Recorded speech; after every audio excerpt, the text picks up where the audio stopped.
আজ 15ই আগস্ট বঙ্গবন্ধু শেখ মুজিবুর রহমানের 50তম শাহাদত বার্ষিকী। 1975 সালের এই দিনে বঙ্গবন্ধুকে ধানমন্ডি 32 নম্বরে সপরিবারে হত্যা করা হয়। এরপর 75 সালের 15ই আগস্ট বঙ্গবন্ধু হেলিকপ্টারে করে টুঙ্গিপাড়ায় এনে তার জন্মস্থান টুঙ্গিপাড়ায় সমাহিত করা হয়। এই সমাহিত করার পর থেকে প্রতি বছর 15ই আগস্ট আওয়ামী লীগ সহ সাধারণ মানুষ এটিকে শাহাদত বার্ষিকী হিসেবে পালন করে আসছিল এবং জাতীয় শোক দিবস এবং সরকারি ছুটি ছিল।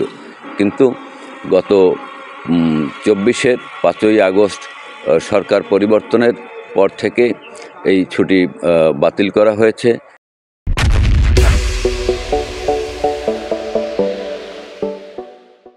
সাধারণ মানুষের আনাগোনাও এই সমাধিতে কমে গেছে। তো এবছর 15ই আগস্ট 50তম শাহাদত বার্ষিকী উপলক্ষে আইনশৃঙ্খলা বাহিনীর কঠোর নিরাপত্তা রয়েছে। বিভিন্ন স্পটে পুলিশ, র্যাব সহ আইনশৃঙ্খলা বাহিনী টহল জোরদার করেছে এবং যে কারণে মানুষের মধ্যে একটি ভীতি বা আতঙ্কের কাজ করছে। সেজন্য কোনো মানুষের কোনো আনাগোনা এই অঞ্চলে বা এলাকায় দেখা যাচ্ছে না।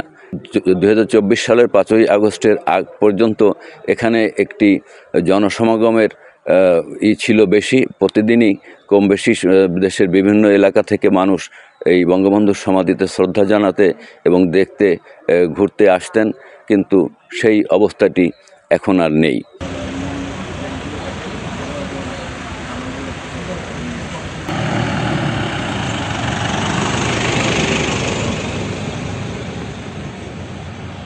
আমিনুল হাসান শাহিন, টুঙ্গিপাড়া, গোপালগঞ্জ।